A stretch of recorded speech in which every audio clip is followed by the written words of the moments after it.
महर्षि दयानंद जी के ग्रंथ ऋग्वेद आदि भाष्य भूमिका में हम वेदोक्त ईश्वर के यथार्थ स्वरूप को जान रहे हैं।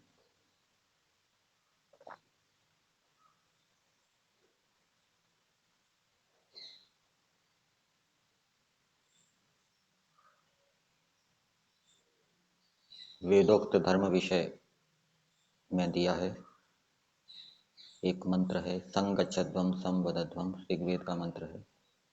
इस मंत्र का अर्थ करते हुए महर्षि दयानंद जी लिखते हैं,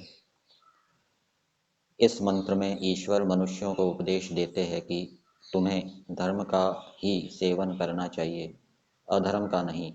और इस विषय में मेरे द्वारा यह दृष्टांत दिया जाता है। परमेश्वर एक दृष्टांत दे रहे हैं, जैसे सम्यक ज्ञानी विद्वान आप्त पक्षपात रहित ईश्वर धर्म उपदेश प्रिय थे।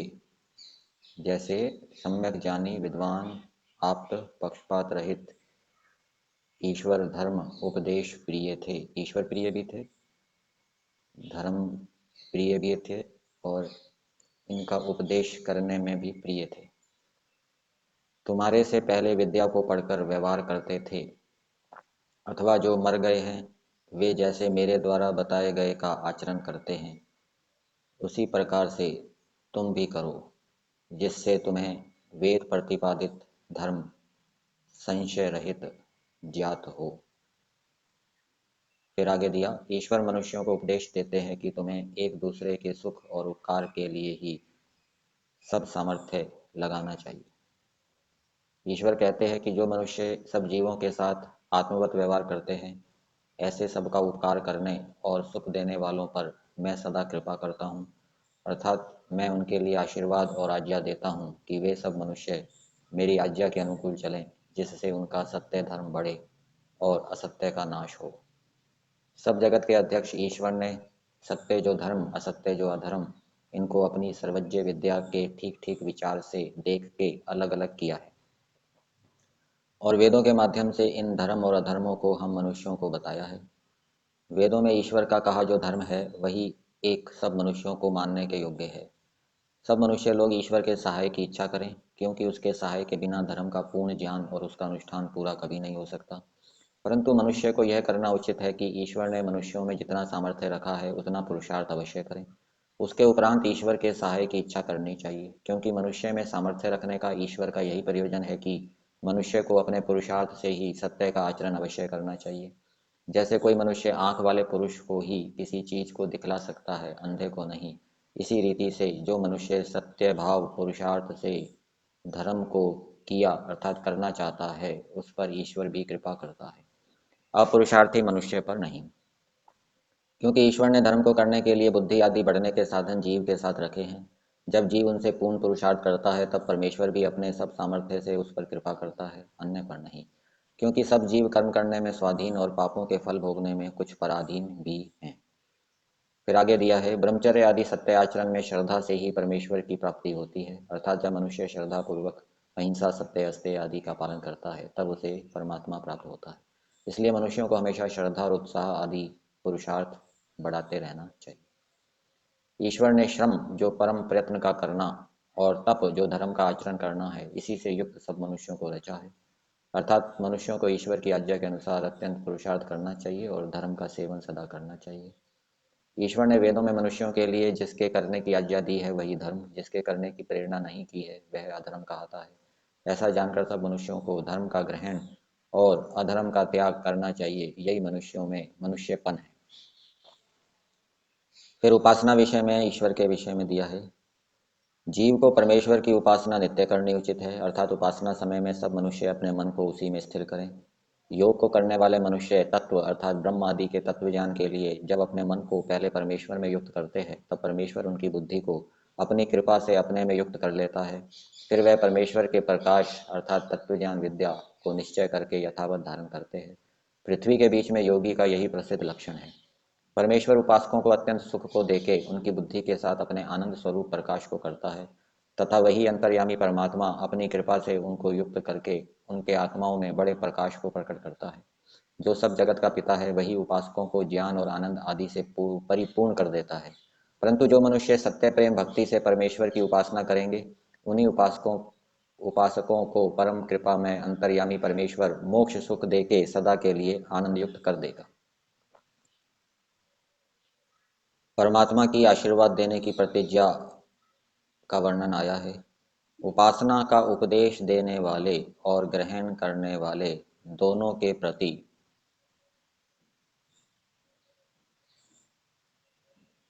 परमेश्वर प्रतिज्ञा करता है कि जब तुम सनातन ब्रह्म की सत्य प्रेम भाव से अपने आत्मा को स्थिर करके नमस्कार आदि रीति से उपासना करोगे, तब मैं तुमको आशीर्वाद दूंगा कि सत्य कीर्ति तुम दोनों को प्राप्त हो। जैसे परम विद्वान को धर्म मार्ग यथावत प्राप्त होता है, इसी प्रकार तुमको सत्य सेवा से सत्य कीर्ति प्राप्त हो। फिर भी मैं अर्थात परमेश्वर सबको उपदेश करता हूँ कि हे मोक्ष मार्ग के पालन करने वाले मनुष्यों, तुम सब लोग सुनो कि जो दिव्य लोकों अर्थात मोक्ष सुखों को पूर्व प्राप्त हो चुके हैं, उसी उपासना योग से तुम लोग भी उन सुखों को प्राप्त हो, इसमें संदेह मत करो। परमात्मा उपासकों को उपदेश देते हैं कि तुम लोग वेद वाणी करके परमात्मा में युक्त होकर उसकी स्तुति प्रार्थना और उपासना में प्रवृत्ति करो। अर्थात वेद मंत्रों से परमेश्वर की उपासना करनी चाहिए और ऐसी इच्छा करो कि हम उपासना योग के फल को प्राप्त होवें और हमको ईश्वर के अनुग्रह से वह फल शीघ्र ही प्राप्त हो। नमस्ते अस्तु पश्यता, ये अथर्ववेद का मंत्र है। इसका अर्थ दिया है। इस मंत्र में परमेश्वर सब मनुष्यों को उपदेश करते हैं कि तुम मुझको प्रेम भाव से अपने आत्मा में सदा देखते रहो तथा मेरी आज्ञा और वेद विद्या को यथावत जान के उसी रीति से आचरण करो। परमात्मा दुष्ट प्रजा मिथ्या रूपवाणी और पाप कर्मों को विनाश करने में अत्यंत समर्थ हैं। परमात्मा शांत स्वरूप सहन स्वभाव वाले अर्थात सबको सहन करने वाले, सहन शक्ति को देने वाले और अवकाश रूप से सबके निवास स्थान है। परमात्मा अहिंसक अर्थात हिंसा आदि दोष रहित, कृपा का समुद्र, सब आनंद को बढ़ाने वाला और सब रीति से बड़ा। परमात्मा हिंसा आदि दोषों से रहित है, कृपा का समुद्र है, सब आनंद को बढ़ाने वाला है और सब रीति से परमेश्वर बड़ा। ईश्वर की उपासना कैसे करें? जब जब मनुष्य लोग ईश्वर की उपासना करना चाहें, तब तब इच्छा के अनुकूल शुद्ध एकांत अभिष्ट अथवा स्थान में बैठकर अपने मन को शुद्ध और आत्मा को स्थिर करें तथा सब इंद्रिय और मन को सच्चिदानंद आदि लक्षण वाले अंतर्यामी अर्थात सब में व्यापक और न्यायकारी परमात्मा की ओर अच्छी प्रकार से लगाकर सम्यक चिंतन करके उसमें अपने आत्मा को नियुक्त करें। फिर उसी की स्तुति प्रार्थना और उपासना को बारंबार करके अपने आत्मा को भली भांति से उसमें लगा दें, अथवा परमेश्वर की स्तुति प्रार्थना अच्छी प्रकार से करके उपासना से ईश्वर में पुनः पुनः अपनी आत्मा को लगाएं। जो अविद्या आदि पांच कलेश और अच्छे बुरे कर्मों की जो जो वासना, इन सब से जो सदा अलग और बंध रहित है, उसी पूर्ण पुरुष को ईश्वर कहते हैं। फिर वह कैसा है जिससे अधिक व तुल्य दूसरा पदार्थ कोई नहीं तथा जो सदा आनंद ज्ञान स्वरूप सर्वशक्तिमान है, उसी को ईश्वर कहते हैं। जिसमें नित्य सर्वज्ञ ज्ञान है वही ईश्वर है, जिसके ज्ञान आदि गुण अनंत है, जो ज्ञान आदि गुणों की पराकाष्ठा है, जिसके सामर्थ्य की अवधि नहीं और जो जीव के सामर्थ्य की अवधि प्रत्यक्ष देखने में आती है। इसलिए सब जीवों को उचित है कि अपने ज्ञान बढ़ाने के लिए सदैव परमेश्वर की उपासना करते रहें। परमेश्वर की भक्ति कैसे करें? जो ईश्वर का ओंकार नाम है, सो पिता पुत्र के संबंध के समान है और यह नाम ईश्वर को छोड़कर दूसरे अर्थ का वाची नहीं हो सकता। ईश्वर के जितने नाम हैं उनमें से ओंकार सबसे उत्तम नाम है। इसलिए इसी नाम का जप अर्थात स्मरण और उसी का अर्थ विचार सदा करना चाहिए कि जिससे उपासक का मन एकाग्रता, प्रसन्नता और ज्ञान को यथावत प्राप्त होकर स्थिर हो, जिससे उसके हृदय में परमात्मा का प्रकाश और परमेश्वर की प्रेम भक्ति सदा बढ़ती जाए। व्याधि, संशय, आलस्य आदि योग के विघ्नों को छुड़ाने का मुख्य उपाय, जो केवल एक अद्वितीय ब्रह्म तत्व है, उसी में प्रेम और सदा उसी की आज्ञा पालन में पुरुषार्थ करना, वही एक इन विघ्नों के नाश करने को वज्र रूप शस्त्र है, अन्य कोई नहीं। इसलिए सब मनुष्यों को अच्छी प्रकार प्रेम भाव से परमेश्वर की उपासना योग में नित्य पुरुषार्थ करना चाहिए कि जिससे ये सब विघ्न दूर हो जाएं। प्राण के स्थिर होने से मन, मन के स्थिर होने से आत्मा भी स्थिर हो जाता है। इन तीनों के स्थिर होने के समय अपने आत्मा के बीच में जो आनंद स्वरूप अंतर्यामी व्यापक परमेश्वर है, उसके स्वरूप में मग्न हो जाना चाहिए। जैसे मनुष्य जल में गोता मारकर ऊपर आता है फिर गोता लगा जाता है, इसी प्रकार अपने आत्मा को परमेश्वर के बीच में बार बार मग्न करना चाहिए। ईश्वर प्रणिधान अर्थात सब सामर्थ्य, सब गुण, प्राण, आत्मा और मन के प्रेम भाव से आत्मा आदि सत्य द्रव्यों का ईश्वर के लिए समर्पण करना। ध्यान क्या है? धारणा के पीछे उसी देश में ध्यान करने और आश्रय लेने के योग्य जो अंतर्यामी व्यापक परमेश्वर है, उसके प्रकाश और आनंद में अत्यंत विचार और प्रेम भक्ति के साथ इस प्रकार प्रवेश करना कि जैसे समुद्र के बीच में नदी प्रवेश करती है। उस समय में ईश्वर को छोड़ किसी अन्य पदार्थ का स्मरण नहीं करना, किंतु उसी अंतर्यामी के स्वरूप और ज्ञान में मग्न हो जाना, इसी का नाम ध्यान है। समाधि क्या है? जैसे अग्नि के बीच में लोहा भी अग्नि रूप हो जाता है, इसी प्रकार परमेश्वर के ज्ञान में प्रकाशमान होकर अपने शरीर को भी भूले हुए के समान जान के आत्मा को परमेश्वर के प्रकाश स्वरूप आनंद और ज्ञान से परिपूर्ण करने को समाधि कहते हैं। ध्यान और समाधि में इतना ही भेद है कि ध्यान में तो ध्यान करने वाला जिस मन से जिस चीज का ध्यान करता है वे तीनों विद्यमान रहते हैं, परंतु समाधि में केवल परमेश्वर ही के आनंद स्वरूप ज्ञान में आत्मा मग्न हो जाता है। वहां तीनों का भेदभाव नहीं रहता। जैसे मनुष्य जल में डुबकी मार के थोड़ा समय भीतर ही रुका रहता है, वैसे ही जीवात्मा परमेश्वर के बीच में मग्न होकर फिर बाहर को आ जाता है। परमेश्वर में हानि लाभ कभी नहीं होता। उसको ना तो कभी वृद्धावस्था होती है और ना कभी नाश होता है।